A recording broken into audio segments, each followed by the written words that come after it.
We identify the lost 10 tribes of Israel with peoples from Western Europe, or peoples on the whole descend from those of Western Europe. There's from the British Isles, from Scandinavia, Finland, Sweden, Norway, Denmark, also the Netherlands, Belgium, France, the British Isles, including Ireland, Northern Ireland, Scotland, Wales, England, and the offshoots from those areas, such as Australia, New Zealand, the USA, Canada, and a portion of South Africa. They are all areas where descendants of the lost 10 tribes of Israel are to be found, and that is where the Bible says they are.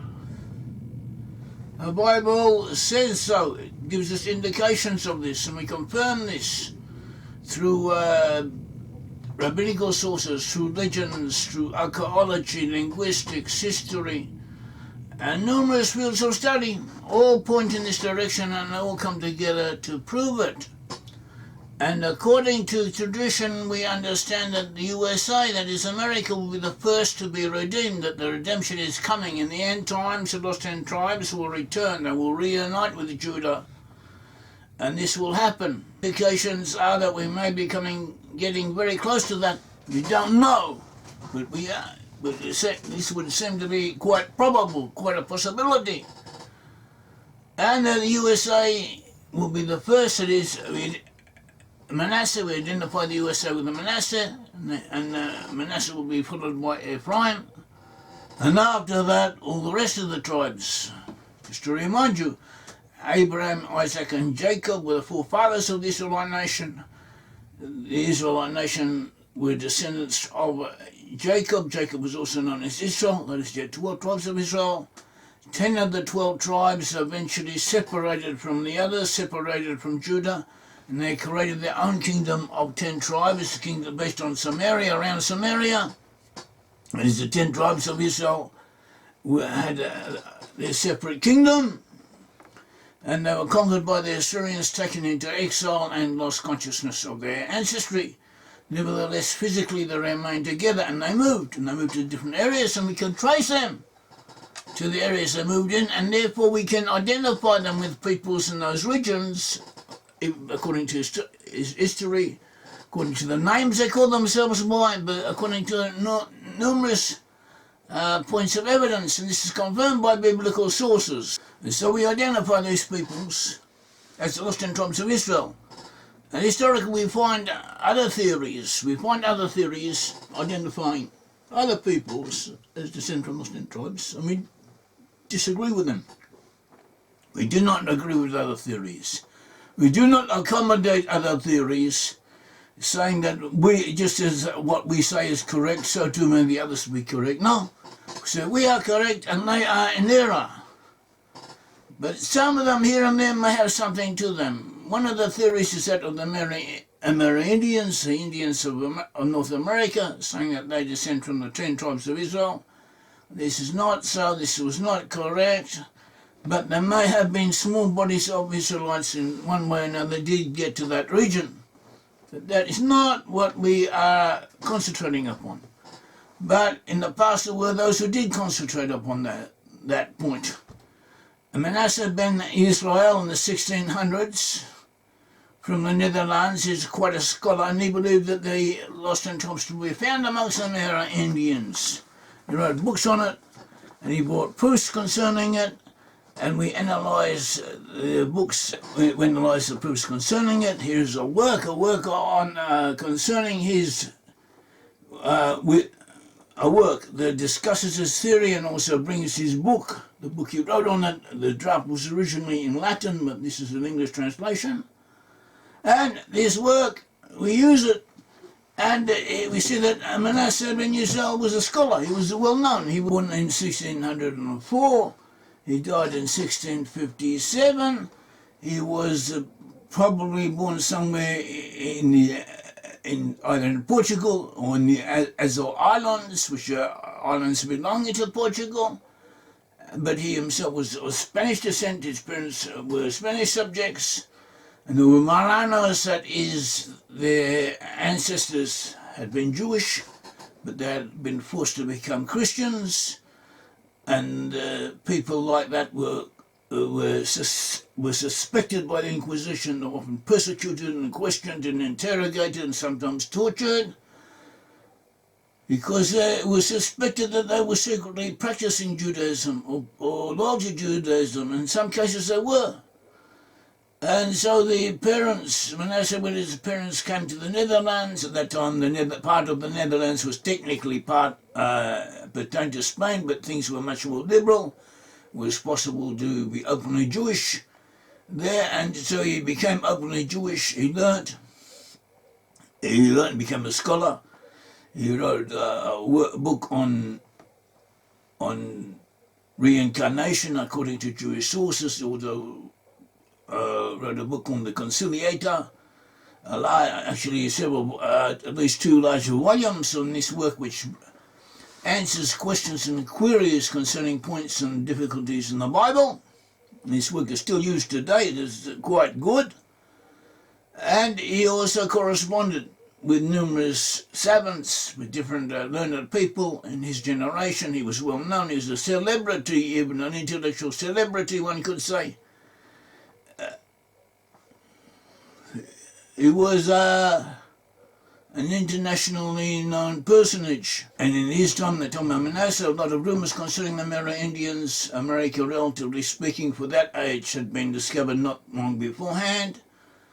News and information took time to circulate and to verify, and so there were a lot of speculations, a lot of legends, a lot of false information going around claiming that there was proof that lost in tribes were to be found amongst the Amerindians, and Manasseh was interested in this.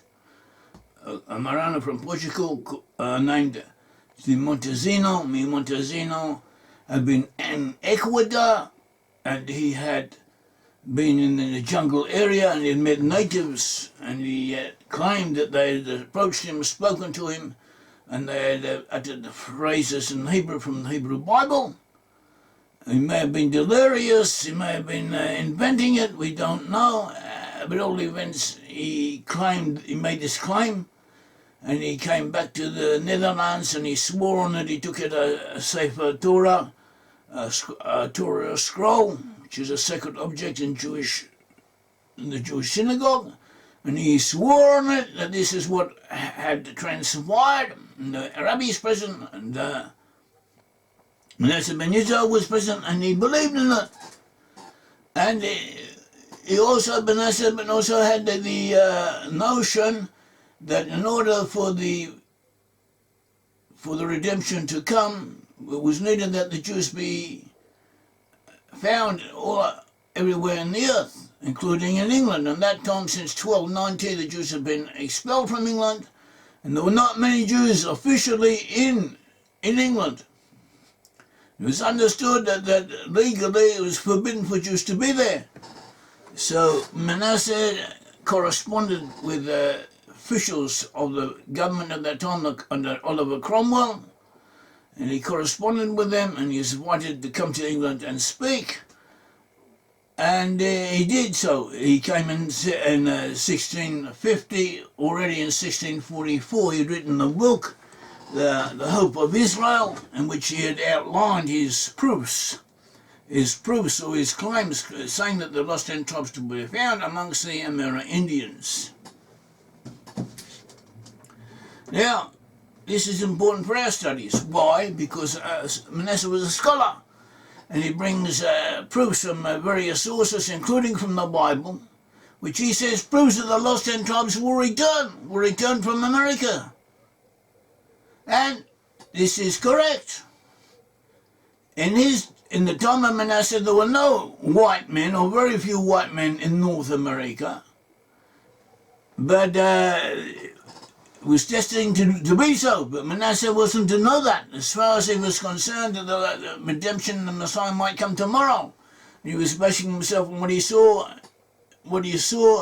in his time, and he understood that lost 10 tribes would return from America. Therefore, the Amerindians, or amongst them, they were to be identified with the lost 10 tribes. And in this it was wrong, but in other points it was right, because the lost 10 tribes are destined to return from North America. And two of the points he mentioned on the verses that he quotes from, that is Hosea 11 and Isaiah 60, they both speak of the lost 10 tribes returning as birds in the sky, return as clouds in the sky, returning by flight. And in his time they didn't have aeroplanes, but in our time they do.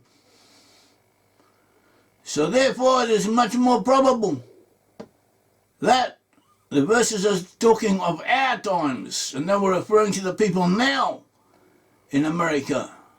So that is a proof that strengthens our understanding of what the sources say as to who the lost 10 tribes are. Manasseh's trip to England did not result in the Jews being officially allowed into England, but unofficially they were.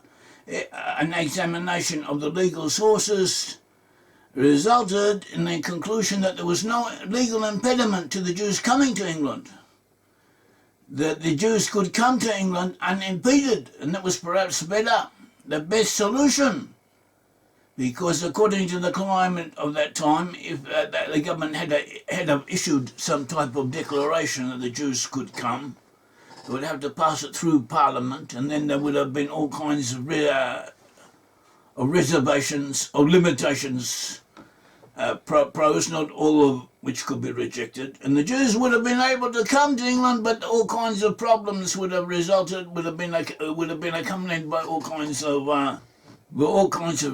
requirements, and this way any Jew could come who so wished. And that was the result of that.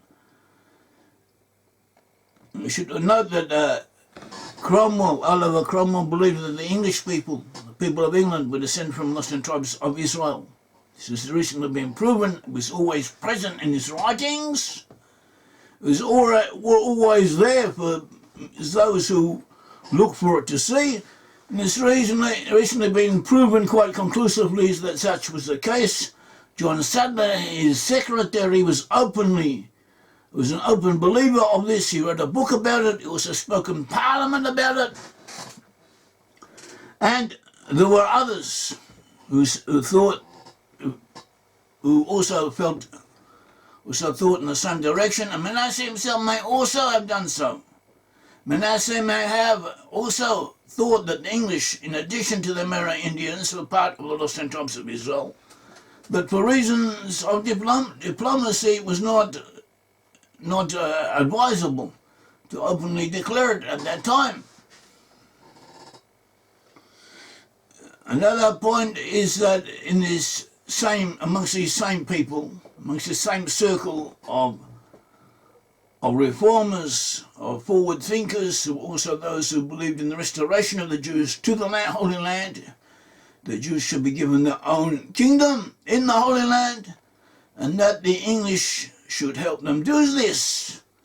This was the beginning of what is known as restorationism, of English Zionism, which evolved about the same time as the Jews were thinking along the same lines, or perhaps somewhat beforehand.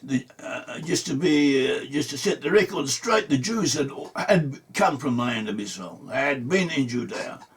They had been expelled. As part of Judaism says that those Jews who can live in the land of Israel should do so. Also that the Jews should have their own independent kingdom and should strive towards independence as much as they could, and that various sources and traditions of putting them all together, you get what is the essence of modern-day Zionism. But it's not formalised, it's not set out as a political stratagem so much until much later. So, and one could say that restorationism in England, the movement to return the Jews to the Holy Land, was instrumental, was part of the evolution of the Zionist idea, which did result in the Balfour Declaration and the foundation of the State of Israel.